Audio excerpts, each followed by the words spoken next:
उस कानून पटल में पद पट्टिका लगनी चाहिए। अनियमित जमा योजनाएं पाबंदी अधिनियम 2019 के अंतर्गत ये पटल खोला गया है और जहां पर प्रत्येक पीड़ित का भुगतान का दावा फॉर्म जमा किया जाएगा और उसकी बाकायदे रिसीविंग दी जाएगी। इसीलिए हम कहते हैं 2 कॉपी में रखना, एक कॉपी जमा करना है और एक में रिसीविंग देना है और प्रत्येक निवेशक अपने हाथ से जमा करेगा। इनमें बहुत से ऐसे एजेंट हैं चालाकी का काम करते हैं, 10, 20, 50 इकट्ठा कर लेते हैं। अरे कल तुम परेशान हो घर में, हम जमा करा देंगे, करते नहीं करते, लेकिन ये चालाकी उनको ही खा रही है। निवेशक को नहीं पता ये हमारा फॉर्म लेकर के कहां जमा करा दिया है। आज भी उन्हीं की शर्त पे चढ़ करके भुगतान मांग रहा है कि नहीं मांग रहा। इसलिए जिन निवेशकों ने अपने हाथ से कार्यालय में फॉर्म जमा किया है वो स्वयं कार्यालय चले जाते हैं पता लगाने कि हमने फॉर्म जमा किया था, भुगतान का क्या हुआ। एक जिले के जिलाधिकारी के यहाँ कार्यालय खुलता है तो प्रत्येक व्यक्ति को विश्वास होता है। इसलिए आप लोग किसी को अपना फॉर्म मत दीजिए, बस अपने अपने एजेंट से सहयोग लीजिए। फॉर्म कहाँ मिलेगा, इसको कैसे भरना है, कैसे सेट करना है, इतना सहयोग उससे लीजिए। बाकी अपने हाथ से फॉर्म जमा करिए और 15 अक्टूबर 2024 को मैं चाहता हूं कि लाखों की तादाद में निवेशक अपना फॉर्म तैयार रखें और चाहे 10 बज जाए रात का, चाहे 11 बज जाए, चाहे 12 बज जाए रात का, जब तक पूरे फॉर्म जमा नहीं हो जाएंगे तब तक ये बंदा वहां से हटने वाला नहीं रहेगा। ऐसी प्लानिंग है। इसके लिए आपको कोई तैयारी नहीं करना, केवल एक तैयारी करना है, न किसी को चंदा देना है, न किसी को कोई घूस देना है। यहां मंच से खुला ऐलान करते हैं हम, चंदे का कोई धंधा नहीं है, केवल हम सहयोग मांगा करते हैं। यहाँ जो चुटुर पुटुर के खर्चे आ जाते हैं, जो हैसियत वाला हो, अगर 10 रुपए की हैसियत है तो 10 का सहयोग करे, 100 की हैसियत है तो 100 का करे, अगर 1 रुपए की हैसियत है तो 1 रुपए का कर दे, वो भी केवल एजेंट लोगों से। किसी निवेशक से 1 रुपए नहीं मांगा जाता, न किसी निवेशक को 1 रुपए देना है। वो केवल अपने कागज का तैयार कराने के लिए जो भी फोटो कॉपी लगी वो फोटो कॉपी करा ले, अपना फॉर्म तैयार कर ले, बाकी उसको कहीं 1 पैसे देने की आवश्यकता नहीं। इसलिए आप सबको आज से ही प्रचार प्रसार करना शुरू कर देना है और आप लोग ये चिंता मत करिए कि आज 1 सितंबर 2024 आंदोलन चल रहा है, आज 38वां दिन है, कोई आया नहीं है। कोई आए या ना आए, इस आंदोलन की जो महक है ना बहुत दूर तक है। सरकार का कोई ना कोई जिम्मेदार व्यक्ति यहाँ आता है, शादी पोशाक में यहाँ की रिपोर्ट डेली सरकार को देता है। सरकार के कान खड़े हो रहे हैं कि पूरे देश में 38वां दिन है, आंदोलन चल रहा है। अगर ये बढ़ता चला गया तो हमारी तो नींद खराब हो जाएगी, हमारी फिजा खराब हो जाएगी, हमारी सरकार चली जाएगी। इस तरह का वहां चिंतन मंथन चल रहा है।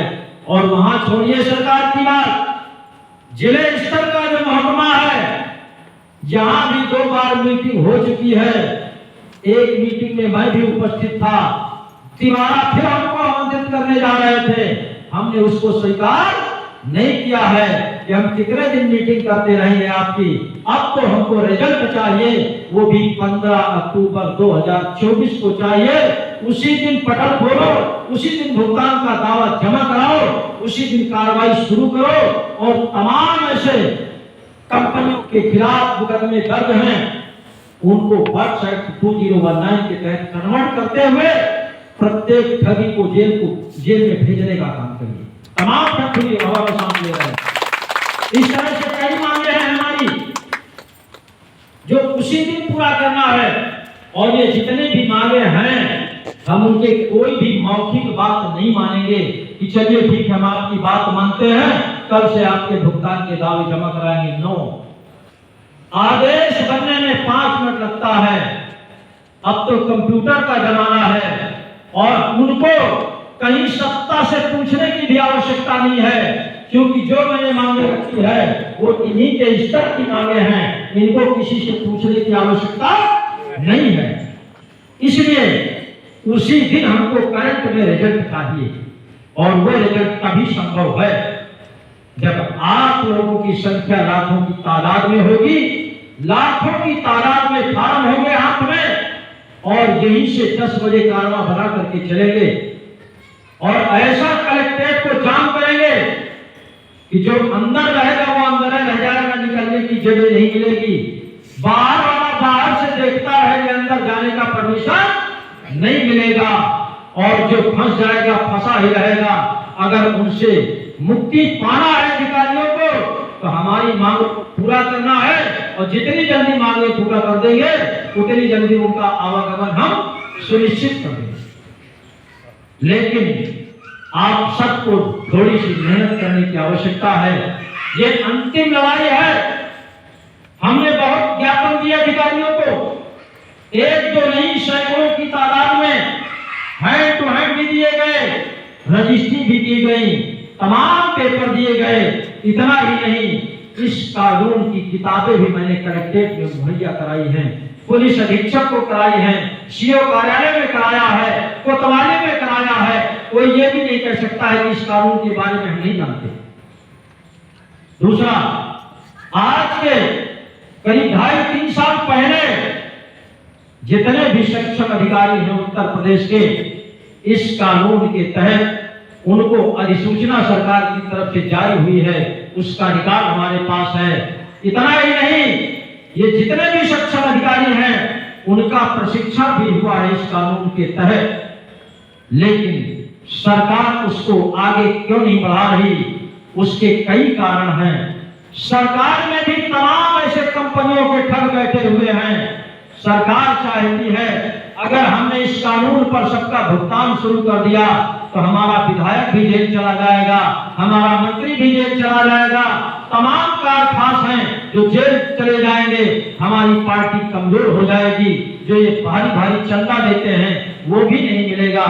इस तरह से सरकार बीच में फंसी हुई है कि हम जनता का हित करें तो उन ठगों का हित करें। ये निर्णय सरकार के हाथ में है, लेकिन संगठन किसके साथ में है सबको पता है। देश के लगभग 40 से 45 करोड़ निवेशकों का भुगतान कराने के पक्ष में है। ठग जेल चले जाएंगे, सरकार किसकी कहां चले जाएगी, हमारा इससे कोई लेना देना नहीं है। हमको प्रत्येक निवेशक का एक पैसे भुगतान चाहिए, बस इस पर हमारा संगठन अड़ा हुआ। तमाम विपक्ष की पार्टियों को देखिए आप, छोटी छोटी बातों को मुद्दा बना लेते हैं, लोकसभा में हंगामा करते हैं, विधानसभा में हंगामा करते हैं, लेकिन इस भुगतान रूपी समस्या को जबकि संगठन ने बड़ी चालाकी से काम किया है, देश का कोई विधायक नहीं बचा, देश का कोई सांसद नहीं बचा जिसको संगठन के माध्यम से ज्ञापन न दिया गया हो। लेकिन किसी विधायक और सांसद और मंत्री ने भुगतान के प्रति 2 मिनट का कोई स्टेटमेंट जारी नहीं किया है। हाँ, अभी जो करंट की खबरें हैं 2 से 3 दिन की, उसमें से कर्नाटक प्रदेश और केरल, आप सबको पता होगा केरल एक ऐसा प्रदेश है, शिक्षित प्रदेश है देश का, मालूम है ना। वहां के लोगों ने कही, वहां के एजेंटों ने सब एकजुट हो गए सरकार के खिलाफ और धरना शुरू कर दिया। और वहां की संख्या लाखों में होती है, एक जिले में लाखों में, हजारों में नहीं लाखों में होती है। और जब लाखों में संख्या हो गई तो वहां की सरकारों में हड़कंप मच गया और आनंद फानंद करके हमारे संगठन के प्रतिनिधियों के साथ बैठक किया और बैठक में आश्वासन दिया है इसी कानून के तहत हम आपका दावा लेंगे, इसी कानून के तहत आपका एक पैसे भुगतान करेंगे। लेकिन साथियों, लिखित में कुछ अभी तक नहीं दिया है, इसलिए हमको झूठे आश्वासन में नहीं पड़ना है, क्योंकि प्रदेश का मामला है और ये कानून आपका केंद्र का है। जब तक केंद्र की सरकार कोई आदेश नहीं पारित करेगी तब तक स्टेट गवर्नमेंट इसमें कुछ नहीं कर सकती है। और उनके प्रतिनिधियों ने एक बात रखी है कि हम केंद्र सरकार से इसका परामर्श करेंगे और उसके बाद फिर आपको लिखित में कोई ऑर्डर देंगे। लेकिन ये सब झूठे श्वासन है। आंदोलन खत्म करने का उनका टेक्निक है। आप सरकार से बात करें या न करें, 5 साल हो गया इस कानून को बने, अभी तक आपने सरकार से चर्चा नहीं किया, अभी तक जनता के हित के लिए आपने टाइम नहीं निकाला। ये केवल बेवकूफ बनाने वाला काम है। इसमें कोई आदेश की आवश्यकता नहीं है। जब प्रधानमंत्री महोदय रात में खड़े होकर के किसी बगैर सूचना के बोल देते हैं कि आज से 1000 के नोट बंद, सुबह लोग तकिया से निकालना शुरू कर देते हैं। कैटर हमारे पास निकालना शुरू करते हैं ना। कोई आदेश था पहले से, कोई किसी से परामर्श लिया था? नहीं लिया था, और उसको बंद कर दिया तो बंद हो गया।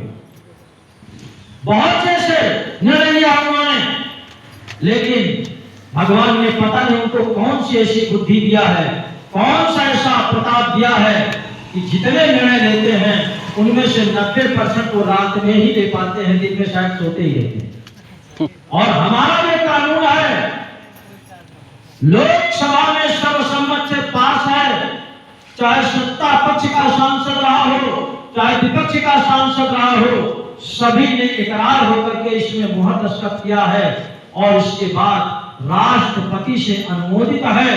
कहीं कोई बाकी नहीं है। इसमें किसी को परमिशन की आवश्यकता है, परमिशन देने की कोई आवश्यकता नहीं है। मात्र केवल सरकार को परमिशन देने की आवश्यकता है कि पब्लिक का भुगतान शुरू करिए, केवल इतना कहना है। बाकी सब कुछ बना बनाया रखा हुआ है, और उसको कराने के लिए हम बार बार कहते हैं जनमत की आवश्यकता है। बड़ी बड़ी सरकारें अगर किसी को डरती है तो केवल जनमत से डरती है, बाकी किसी से डरने वाले नहीं है। उसका सीधा सा उदाहरण है, बांग्लादेश बगल में है देश के, वहां के प्रधानमंत्री कौन थे? महिला शेख हसीना। वहां की जनता उनके विरोध में आ गई। निश्चित रूप से जनता तभी विरोध में आती है जब हमारा राजा जनता के हित का कोई काम नहीं करता, तभी जनता भड़कती है। और वहां की जनता ने इकरार होकर के ऐसा फैसला लिया कि रातों रात वहां के प्रधानमंत्री को अपनी कुर्सी छोड़ करके ही नहीं, अपना देश छोड़ करके दूसरे देश में शरण लेना पड़ा। ये उदाहरण है। और वही स्थिति भारतवर्ष में बनती चली जा रही है। अभी हम इस बात को कहते हैं, लोगों को मजाक लगता है, कह लो देश का प्रधानमंत्री है, पूरे दुनिया में छाया, ऐसे कैसे हो सकता है? दुनिया में छाया है तो किसकी बदौलत छाया है? विचार करो, किसकी बदौलत?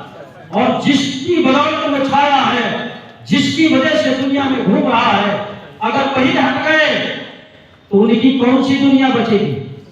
बोलो, कोई दुनिया बचेगी? इसलिए हम नहीं कहते, ये लोकतंत्र कहता है। लोकतंत्र ही नहीं कहता, देश का सर्वोच्च न्यायालय कहता है कि जनता का निर्णय सर्वोपरि है। इससे बड़ा निर्णय किसी का नहीं हो सकता है।